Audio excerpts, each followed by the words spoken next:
God rest ye merry, ladies and gentlemen, and welcome to QI. Dust off the snow, take off your hats, scarves and trousers, and join me as we gather round the flickering flames of fact and fallacy to examine the subjects of fire and freezing. And helping me to stoke the embers and rummage excitedly in my stockings tonight, we have 4 festive fellows. It's a baptism of fire for Dom Jolly. And crackling and sparking on all cylinders, Clive Anderson.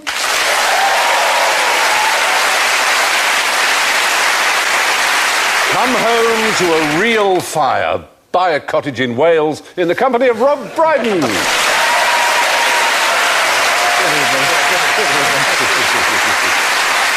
hiding under the bedclothes playing with matches, Alan Davies.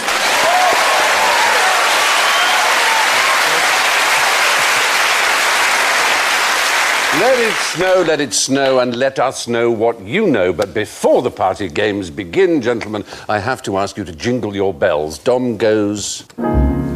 Chestnuts roasting on an open fire. Nice. Clive goes... Come on, baby, light my fire. Come on, baby, light my fire. Rob goes... I am the god of hellfire! There's a fiery theme, isn't there? And Alan goes... Alan, you're a bloody disgrace. You're fired. You're fired! Oh, no! How disappointing.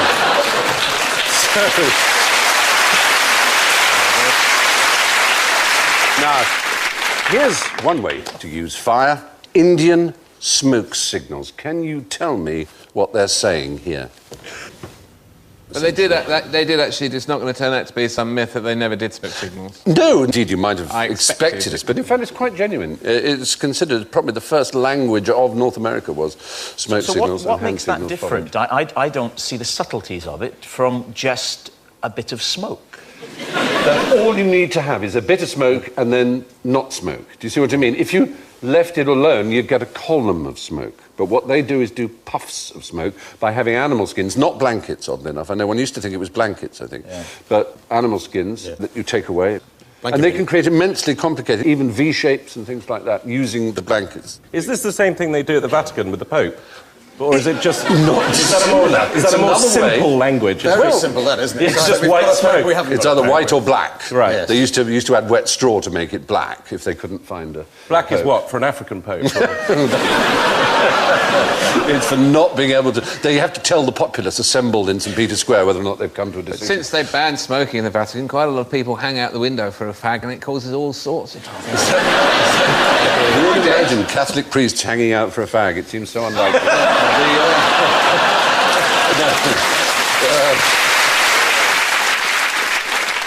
If we run the film on, in fact, it's 2 puffs that they give here. That's how. And 2 puffs means all's well, apparently. Yes. It means everything's OK. Looks more like a question mark there, doesn't it? Oh, it does actually. Right. Do they do grammar, or...? They should have got one of those light aircraft that can write in the sky. Just simple purchase. What? Free drink? A word like that.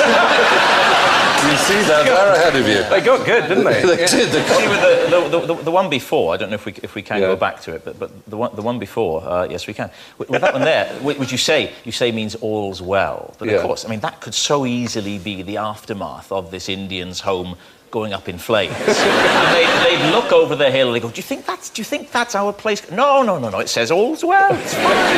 They just carry on their way. You're right, it is confusing. But we used to do this with these signal bonfires, didn't we? They went across the country. Absolutely right. But again, the same beacons, the same problem there. It might be, oh, look, there's an invasion, or it could just be the Great Fire of London's happening and bring water. Oh, yeah, if you accidentally set that to your beacon, that would be a disaster.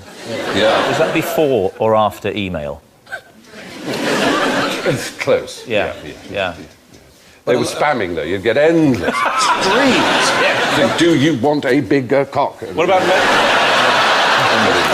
Is that how you get a bigger cock? Slapping it around like that? I think with me it would have the opposite effect, to be honest. I think back into my shell. I think you find it works for a while. Oh, heavens, yes. Well, anyway, Indian smoke signals varied from time to time and place to place. But one puff generally meant just hello. Now we can all take our hats off as I ask another question. So, we've provided you with a more sophisticated signalling device, which you've got in front of you, in fact, and we've given you a little booklet about each. Dom, why don't you try flirting with Rob based on this? Because what they've got in front of them, ladies and gentlemen, is they have a little booklet. They have a little booklet describing the language of fans. What are you saying, Dom? I'll tell you what he's saying. Yeah. He is saying, I'm having a fit, the tablets are in my top pocket. No, he's saying, OK. Oh, my God. I love another. Yes, I love another. Oh, my. It's not very nice. And he's looking at Adam. No. Right, OK. Not that chap next to you. As you see, it's a very complex... Do not betray our secret. Steve, I've got one for you. Yeah. Ready? Yeah. Slow closing. Shut... Oh, I promised to marry you. Thank you. But do you know anything about the language of fans, where it came from, what time there was such a thing as a language of fans? I'm guessing it was from Belgium. From Belgium? Yeah. Well, you're not far off, actually. I'd say it's from Yorkshire. You are a little fella. Can you imagine that? And what if you're just a bit hot and you go flamming, you suddenly realise you're saying, hello, I love you, come over here. Just a bit hot in it. Exactly, do you swallow? Yeah. Whatever. Sorry. What's the matter with these? It's got into you tonight, Stephen. It's Christmas. Yes. I've got the Christmas spirit is in me. I'm very sorry. And who's that come from? Usually you're the ones who dragged it, and I just thought if it nosedives into the carnal, it's going to be my fault tonight. No, actually, the thing about the language of fans is that fans, you're quite right, did come over from China to Europe via Italy, as so much did after Marco Polo. But, in fact, it was quite a late 19th century invention. There was a French fan house, a maker of fans called du Valois. And they produced a little booklet with this language of fans in order to try and make it sort of a... French fan house? Is that a euphemism for something? Maison de l'Éventail. I don't know, maybe it was, maybe it wasn't. It took over from the language of the baguette, which was in use before. Rather more basic language, exactly. Yeah, so there we are, fans. Obviously, every lady had a fan in those days, in the 18th and 19th centuries. But in order, I think, to help the sales of their fans, they invented this language, basically, the language of the fan. Now, what happened to the fireman's pole? He tiled the fireman's bathroom.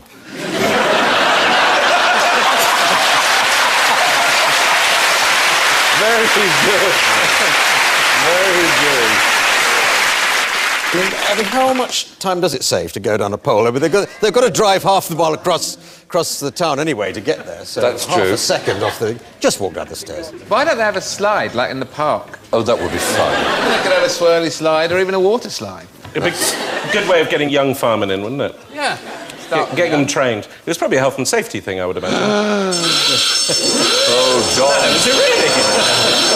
No, you see... Safety gone mad. That's the new political correctness gone mad. Yeah, there was a series of stories in the newspapers that, like, essentially just to make things up, in order to get us all angry in the morning, they claimed that, you know, firemen's poles were being taken out because health and safety... And it's just... It's the whole reason. I mean, most new fire stations are built on one floor, so they don't arise. Yeah. But in all ones where they exist, they're there, and if they build one with 2 floors, they get their poles. But surely that's the main reason you become a fireman, isn't it? Yeah. You go down the pole. It's not like I want to be a fireman so that I might die in a fire. It's I want to go down the pole, and maybe one night I'll bring a special friend back and show her the pole, and... Yeah, you're absolutely right. You demand an extra floor on the fire station. That's my story, and I'm sticking to it. So do you know where the longest pole is in Europe, fireman's pole?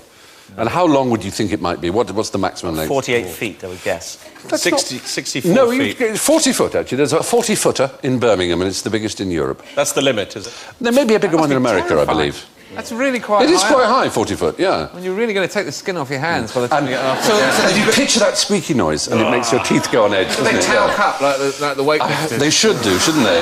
Do they teach a technique of coming down the pole? Is it just hands? Because they all seem to be gripping doing... I think the thighs have do to a knee exert grip. pressure. I must say, they're a hell of a lot of firefighters. the driver of the fire engine is there going, no, I can't go yet, I've got to wait till they're all here. Meanwhile, the whole family is burning to death. Well, apparently it's because they sometimes literally are still pulling on their trousers and then running downstairs doing that, of course, is much more dangerous than going down a pole where you can just sort of hold them up and go down the pole and put them on. You really are, and obviously every second can save a life. I understand why the firemen are always completely caught out by the fact that... Yeah, so what? A fire? Oh, my God! Quick! All undressed. Were the poles always made of shiny metal, or were there early versions that splintered and... Nasty. Well, they must have experimented with flammable materials. pole, that'd be absurd. They'd all be stuck up there with the pole on fire, no one to put it out. It was insurance companies invented firemen. You're absolutely right. I think you should get some points for that, Clive, because you're completely correct. Things like the Sun was one of the biggest, now the Royal Sun Alliance. That started as a fire insurance company.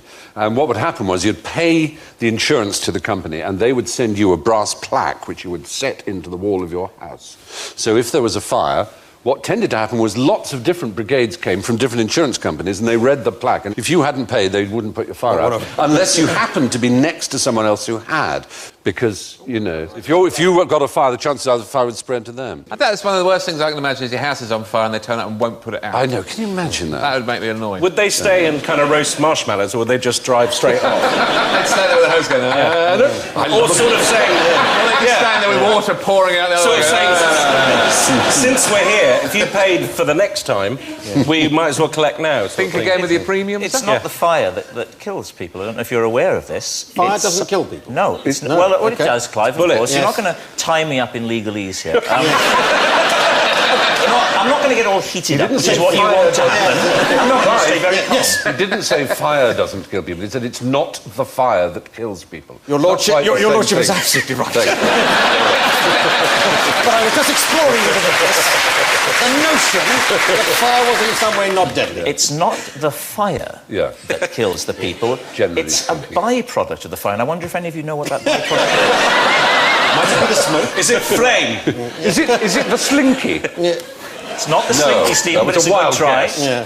Clive, you were right. Smoke. It's the smoke. And what happens is, smoke doesn't burn you, so I know what you're thinking. Well, how on earth could that? No. What smoke does, and this is where it gets interesting, it chokes you. And if we choke, what can't we do? Breathe. We can't breathe. We can't breathe. And if we can't breathe, what do, Dom? We die. We die. Yes.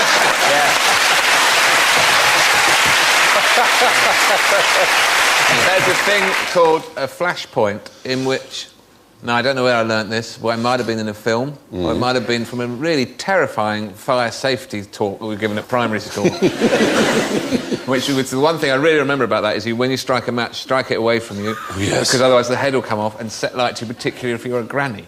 Whoa! And this guy told us a story about someone's grandma had burned to death. Because urine is flammable if it stays on clothing.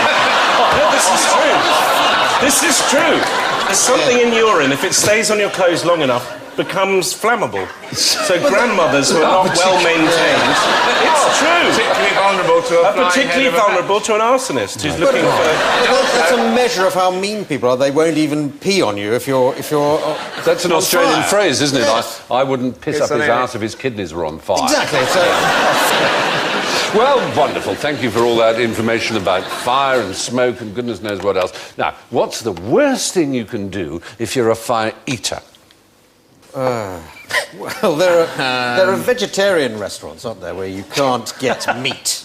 Yeah. So if All you're a fire vegetarian eater... restaurants, I think. Yes. Qualify. Yes. Nothing wrong with that sentence so far. There are vegetarian restaurants where you can't get meat. Yeah. To quote the great John Cleese, thank you for... What's your specialist subject? The bleeding obvious. Okay.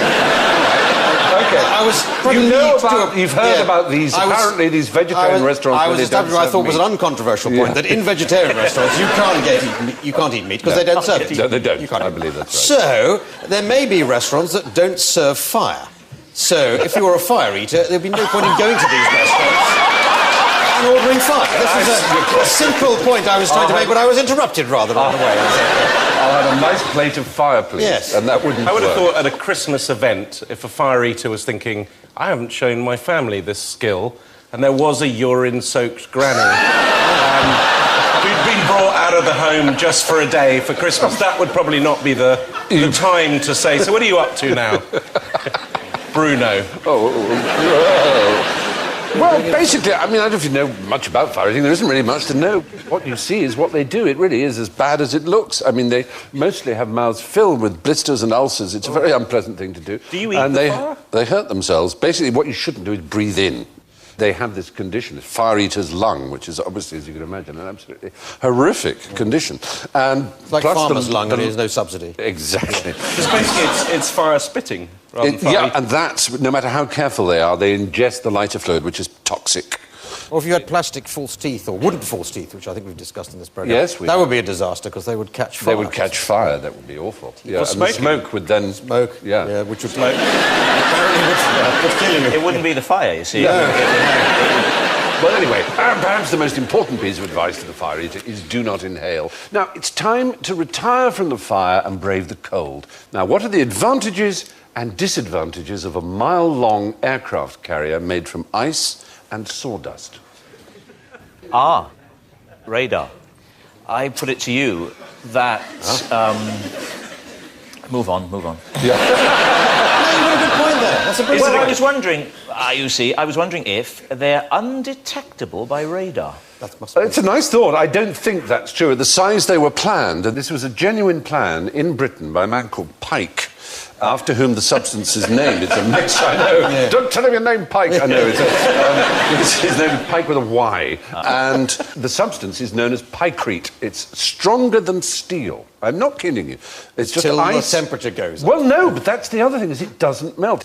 They tested it for a whole summer in a lake and it didn't melt. Mountbatten was obsessed by the idea and he took a lump of it in to see Churchill, and the story goes Churchill was in his bath. Churchill often took meetings while in his bath, and he threw it into his bath and said, "There, Winston." And Churchill watched in his hot bath and it didn't melt, this piece of ice. It did not melt. It stayed But because it frozen. landed on his nuts, Well, he said, I'm not going ahead with that. well, the idea was to build aircraft carriers, literally with guns on them. That was the plan. I mean, it seems absolutely barking, I agree. But it was only the Normandy landings that stopped us building such things. The picture, of course, looks like the cover of a magazine where they might say, if you like ice and you like aircraft carriers, you'll love Iced Aircraft Carrier Monthly. It builds up into a wonderful collection. Can I say, I do like ice and I like aircraft carriers, and I do get that magazine, and that's not an aircraft carrier, that's a destroyer. You're right, that is a destroyer. Thank you. Yes, of course. Very good. Yes. Absolutely right, actually. That's no kind of aircraft carrier, There's is no it? magazine for those people.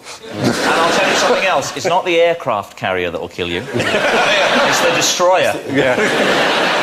Anyway, the 300-foot wide, 2,000-foot long mid-Atlantic runways would have contained giant refrigerators to keep the ice ship cool. Holes in a picrete ship could be repaired by using seawater. And the icy aircraft carriers were also designed to be able to immobilise enemy warships by spraying them with supercooled water. Yes. Was it the idea of Professor Pat Pending from the Wacky Races? Anyway, during World War II, plans really were drawn up for a huge aircraft carrier made from picrete.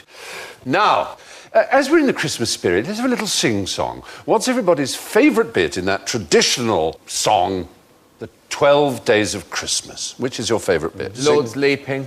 For me, it's the gold ring. Yeah. Everybody Yeah. knows that. Yeah. 5 gold rings. How can that be wrong if you're asked what his favourite... He's leading the witness. I asked what his... I asked what his favourite bit was in the traditional English song, and it's not traditional, it's a recent addition. There's a man called Austin who wrote that arrangement in which it went 5 gold rings, and that bit alone is copyright and belongs to Novello, and you pay for. All right, so you've just blown the BBC's budget. The whole BBC. It's a bit like Happy Birthday to You. You can't sing or whatever in films, or at least if you do, you have to pay enormous royalties because the lyrics are still not in public domain. I was told at school that it was code. It was supposed to be an aide-memoire to something. I don't know what. Well, there are these games you can play that are like, in my trunk I'm going to pack, and the first person says a pair of swimming trunks, and the second one has a pair of swimming trunks and a book. So it's that thing, it's a memory thing. There's a version I play called Christopher Biggins Has Up His Bottom Tonight, and you have to remember the person. You go, Christopher Biggins has up his bottom tonight, and you go, Arnold Schwarzenegger, and the next person says, Christopher Biggins has up his bottom tonight, Arnold Schwarzenegger, and it has to begin with the last letter of Schwarzenegger. And... Rodney Bewes. Rodney Bewes, exactly. Christopher Biggins has up his bottom tonight, Arnold Schwarzenegger, Rodney Bewes, and then the next person goes, Christopher Biggins has his bottom tonight. Steve Davis, the snooker player. Brilliant! And you go on until you can't remember, and you get a huge Simon list. Sharma. You usually find that Christopher... Anthony Andrews. Christopher is astoundingly accommodating. That's the great thing about the game. And it goes on. It's a fun party game. I can't recommend it. Is this why he was made King of the Jungle? This particular skill? Well, the fact is, the song 12 Days of Christmas is a traditional, non-copyright song, with the exception of 5 Gold Rings, which was added by Frederick Austin and is owned by Novello and Company Limited. And with that, we lash out of the frying pan of knowledge only to descend into the fearsome inferno of the fire and brimstone that we call general ignorance. Fingers on buzzers, please. What happens when you blow out the candles on your birthday cake? You're fired. First time since it's been over. You make a wish. Well, yeah. Ha, gotcha. You edge a little closer to the grave, because wasn't it Richard Burton who said that when a baby cries, its first cry as it is born, it is crying out knowing... Shut up.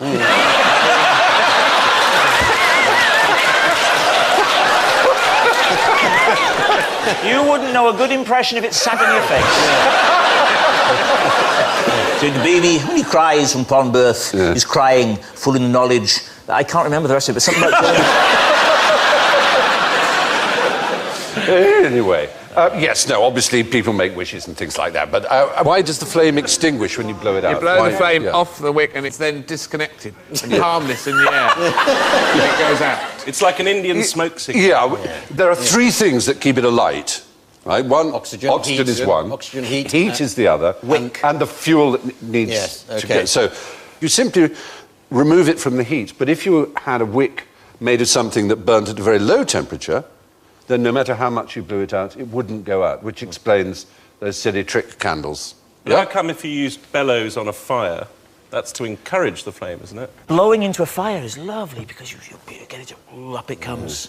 I wonder what Richard Burton would make of it. Oh, look at the fire, growing taller and... All right, never mind. You come from the same... You from... I'm from the same town as Richard Burton and Anthony Hopkins. And Michael Sheen, and Michael Sheen, of course. Actor. Brilliant. In fact, my father grew up in the same street, literally the same street as Anthony Hopkins. Yeah. In England, we live in houses. Sorry. Anyway, fire needs 3 things to work: heat, fuel, and oxygen. When you blow...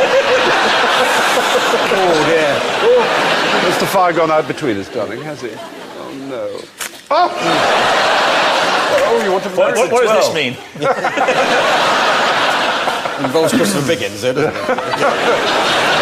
So, fire needs 3 things to work. It needs heat, fuel, and oxygen. When you blow out a candle, it's a sudden drop in temperature, and that's what causes the flame to go out. From heat back to cold. You know how sometimes it can be too cold to snow? Yeah?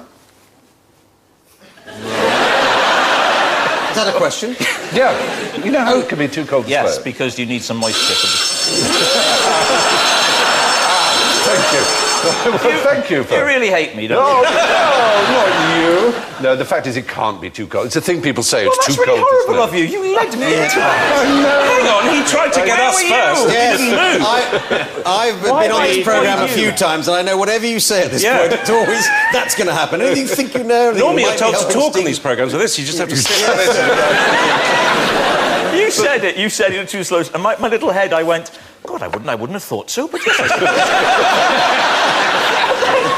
And I went, well, I'm going to join in then, yes. Anyway, now, the fact is, snow's been recorded at -41, -50 degrees. There's only one temperature which is too cold to snow, but then it's too cold to do anything. Nothing moves. Absolute zero. Absolute zero. My favourite temperature, before we get that low, is -40. Because in centigrade and Fahrenheit, they're the same. meet. They're both minus 40. What a thrill. So isn't that exciting? What I do want to do is I want to give a couple of points to Rob, because he is right that it's less likely to snow when there is less moisture, and there is less moisture when it is very cold. So, but it's not ever too cold to snow. Talk to the face, because the hand ain't listening.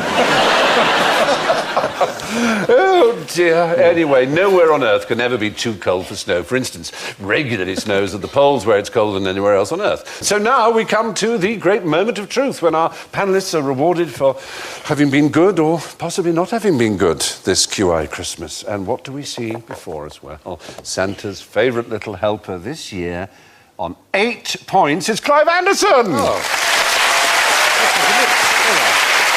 Ably helped by you, and I think it's a team game. It was a team And in second place, deserving of so much support, because he's just really improving every year, on -6, Alan Davis.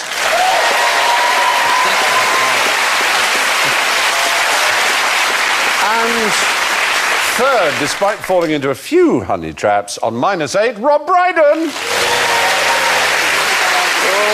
Yeah, I know. Well, I'm sorry to say that the cold Brussels sprout on this occasion, with -16, because he's trusting and confiding in a jolly good fellow, Dom, on -16.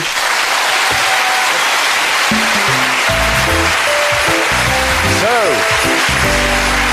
all that remains is for me to thank Clive, Rob, Dom and Alan, and relate you a Christmas scene in a galaxy far, far away, where Darth Vader says to Luke, "Luke, I know what you're getting for Christmas." Whatever noise he makes. Luke says, "No, you can't possibly know. I know what you're getting for Christmas." "You can't know, it's not true." "I know what you're getting for Christmas." "How can you know?" "I have felt your presence."